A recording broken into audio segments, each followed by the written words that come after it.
할렐루야, 주님의 이름으로 축복합니다. 오늘은 징조에 관해서 말씀을 나누고자 합니다. 비가 오기 전에는 항상 징조가 있죠. 비 오는 징조, 예를 들어서 바람이 좀 다르다거나 갑자기 바람이 분다거나 또 왠지 습기가 느껴진다거나, 그리고 밤에 달무리가 보인다거나 먹구름이 낀다거나 하는 이런 현상들은 비가 오는 징조입니다.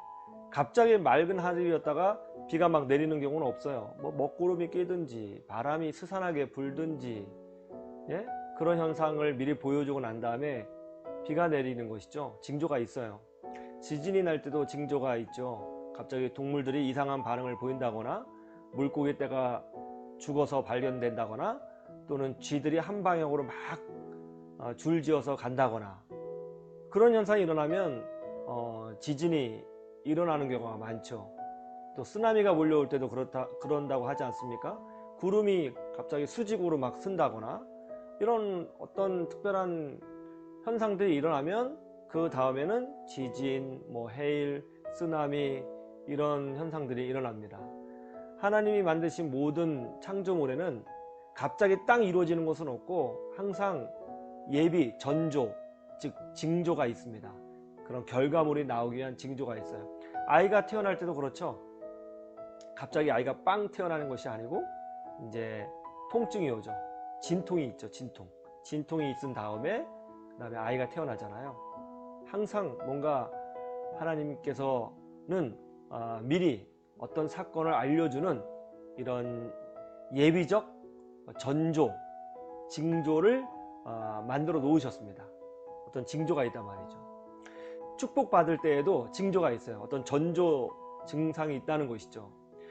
하나님께서 기도 응답을 들어주시고 우리에게 놀라운 기적과 축복을 베풀어 주실 때도 징조가 있어요. 그 징조가 뭐냐? 첫 번째는 고난입니다. 막 어려운 일이 생겨요.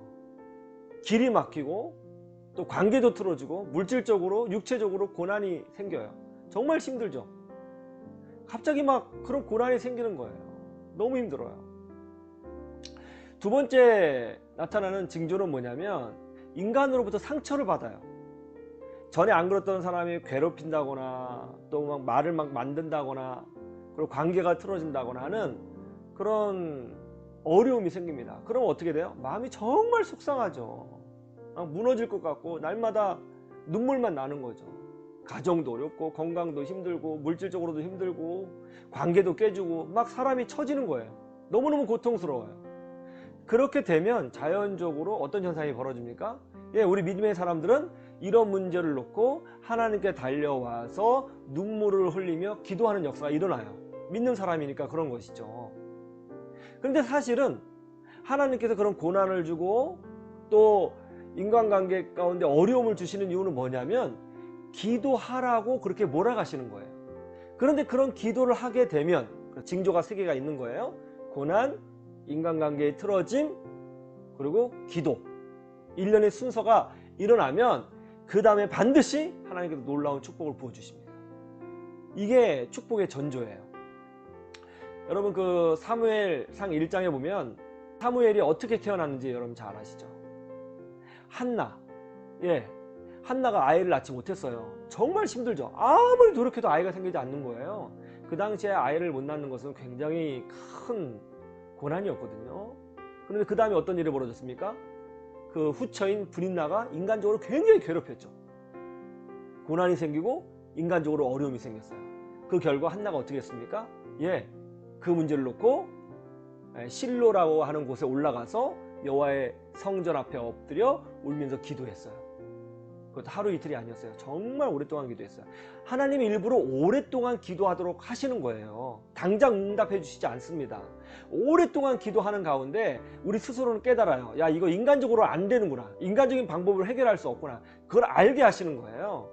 한계까지 가게 하시는 거죠.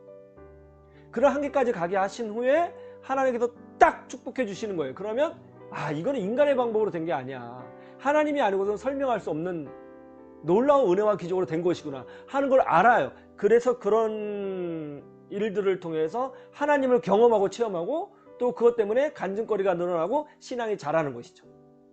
한나가 그랬죠? 그렇게 오랫동안 막 기도했어요. 어떤 일이 벌어졌어요? 예, 하나님께서 사무엘을 주셨어요. 항상 비슷한 패턴으로 움직입니다. 고난이 오고 인간관계가 틀어지고 너무 절박해서 울면서 기도해요. 근데 기도 응답이 잘 안 돼요. 오래 걸려요. 한기치에 와요. 그런 순간 하나님께서 딱 축복을 주시는 거예요.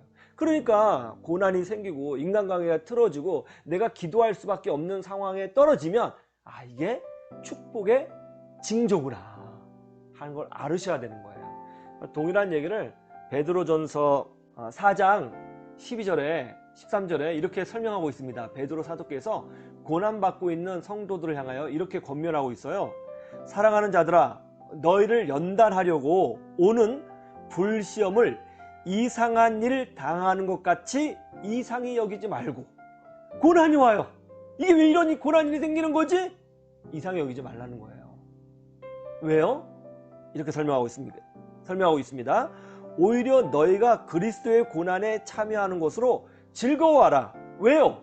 이는 그의 영광을 나타내실 때에 너희로 즐거워하고 기뻐하게 하려 함이라. 축복받을 때는 항상 징조가 있습니다. 하나님은 아무것도 없는 데서 갑자기 하나님 놀라운 기도 응답과 길 열어주심과 새로운 삶을 살게 하심과 또 축복을 꽉 내려주시지 않습니다. 그 전에 예비된 어떤 징조, 전조 현상이 있는 거예요. 고난이 오고 사람 때문에 힘들고 그래서 기도할 수밖에 없고 당장 기도 응답이 또 안 된다고 그랬죠? 거의 한계까지 기도하게 하시고 그때 깨닫는다고 그랬죠? 아, 이건 사람의 힘으로 안 되는 거야 하고 깊이 깨닫는 그 순간 하나님께서 하나님의 방법으로 하나님이 아니고서는 설명할 수 없는 방법으로 응답해 주시고 길을 열어주시고 축복해 주시고 치유해 주시고 기적을 보여주시고 새로운 것을 열어주신다고요. 고난 가운데 어려움을 당하시는 분들이 있습니까? 그것이 혹시 축복의 징조가 아닐까요? 고난받을 때 하나님께서 주실 그 축복을 바라보면서 긍정적으로 기도하고 그것을 바라보면서 긍정적으로 믿음으로 전진하고 긍정적으로 한번 해보자, 할 수 있다, 하면 된다 하는 마음으로 전진해 보자고요. 쉬운 일은 아니에요. 그렇기 때문에 성경에 기록하기를 다 아니까 해보라고 우리를 격려하고 있는 것입니다. 한번 해보자고요. 반드시 축복을 얻게 될 것입니다. 그렇게 되기를 주님의 이름으로 축복합니다.